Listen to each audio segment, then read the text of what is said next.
There's one more secret I feel I have to share with you. I did not care for The Godfather. What? Did not care for The Godfather.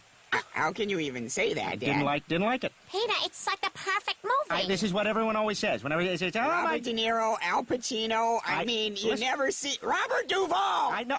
No, fine actor. Did not like the movie. What didn't you like about it? It insists upon itself, Lois. What? It insists upon itself. What does that even mean? Oh, Skyward Sword.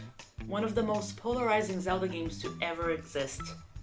13 years after its release, after originally giving up on it because I could not get used to the controls, I decided to give it another go on the Switch, using the Pro Controller. And boy, was it a roller coaster. Spoiler alert, I'm not gonna mention controls in this review. Like I said, I use the Pro Controller, and I also feel like this is a subject that's been talked about to death. So I will be focusing on game design, the experience, the story, and the overall feeling of the game. So let's get the bad stuff out of the way, shall we? That way we can finish on a positive note. The cons. As the thumbnail and the intro suggest, this game insists upon itself. But what do I mean by that exactly? This game has a somewhat small map, and it makes use of the same areas too many times. I'm not talking about backtracking to discover new areas. I'm talking about going to the exact same spot multiple times, and there not being a good enough reason, story-wise, to justify it. It makes it feel like they wanted the game to be longer than they had designed it to be, so they rinsed and repeated locations. You are pretty much revisiting the exact same areas from 3 to 6 times without any new exploration available, sometimes even going into the same temple twice. Or like the escort mission in Elden Volcano, or even a better example would be the Silent Realms, which brings me to the next issue. Where's the creativity? Why are all the Silent Realms the same? If the Silent Realms are meant to represent the Triforce of courage, wisdom, and power, why do they all test your courage? This is the second trial known as Naira's Silent Realm. It will test your wisdom. No, it won't. It will test my courage again. How is this wisdom? They are all stealth missions, no armor, and dangerous guards patrolling the areas. How does this test your wisdom and power? It doesn't. They could have easily made a different realm with puzzles for wisdom, and with battles for power. But no. You're just going to do the same areas you've been to before, doing the same thing. For lack of a better word, it's boring.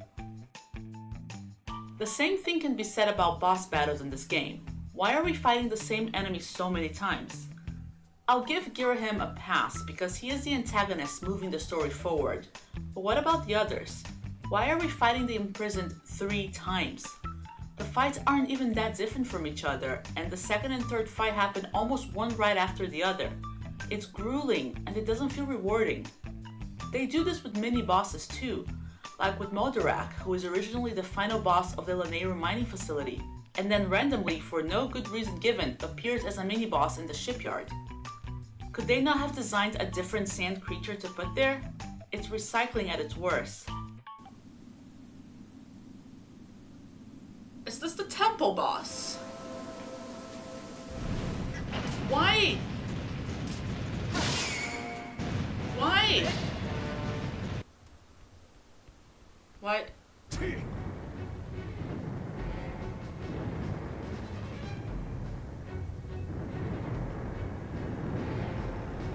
I just fought him. How is he back already?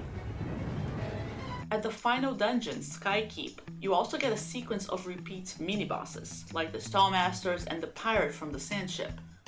Considering the whole dungeon is a throwback to the rest of the game, it makes sense, and I wouldn't consider it a bad thing had the game not been recycling areas and bosses for its entire duration. This makes Skykeep go from a dungeon that could have been really impactful with bringing back old areas and enemies to being more of the same. All of these things I mentioned make the game have zero replayability for me. I know this is a very personal thing. I know lots of people who have replayed Skyward Sword many times, but during my playthrough I was already getting the feeling that I was replaying it, if that makes sense, because I was doing so many of the same things multiple times. My last con of the review is the hand-holding. This mostly comes down to Fi and how she's designed to assist you. Before you can even think for yourself about what to do next, Fi will pop up unprompted and tell you exactly what you need to do. And that removes any thinking that the player has to do for themselves, which is a major part of why games are fun to begin with. And to make things worse, when you do need help, like say you're having trouble figuring out a pattern of a boss, she says she has no information to give you. It's very unintentionally funny how she manages to be the opposite of helpful in both ends of the spectrum here. How do I? Help me. I have no confirmed information about this man other than he... Fi, this is the one time I actually need you to give me some hints. And she's like, I have no information. Like, how do you have no information? I sense a powerful and evil aura. Okay. You know what? Alright, now let's get to the good stuff. The pros. First of all, the music. Every single song was a work of art and played a huge part in creating a great atmosphere in every area you visited. Secondly, the dungeons and the bosses were very fun. Two dungeons that really stood out to me were the Ancient Cistern and the Fire Sanctuary. Sometimes dungeons can be frustrating, but these two were pure fun from beginning to end. And generally speaking, I don't think there was a single dungeon that I didn't enjoy, with maybe one exception, which was the linear mining facility, but it's not that I didn't enjoy it, it's just that I thought they put too many different mechanics in it, and it got a bit overwhelming, but I still had fun with it. I thought it was a bit too much, like too much stuff. Too many mechanics in one temple. I feel like the first two temples were a bit more focused and what the thing of the temple was. You know how the Skyview temple had the water rising, the Earth temple had the ball you had to roll on. Like there were like main aspects of the temple. With this one there's just too many things. You had the time shift stones, you had the sand things, the bombable fish. I just thought it was like the platforms. I just thought it was a bit much. And thirdly, and most importantly, this game has possibly the best story out of all Zelda games, at least the ones I've played. The characters are incredibly layered and you root for them, which pushes you to get through some parts of the game that could be grueling and repetitive otherwise. A character like Gruz, for example, really stands out in having excellent character development, going from an antagonist to a hero and most of all a friend. And the relationship between Link and Zelda in this game is incredible. Super developed, giving the player amazing moments that really hook you emotionally. Even Fi, who annoyed me for most of the game, made me cry by the end of it with her goodbye. And Link himself is super expressive and makes the player feel the journey to the max.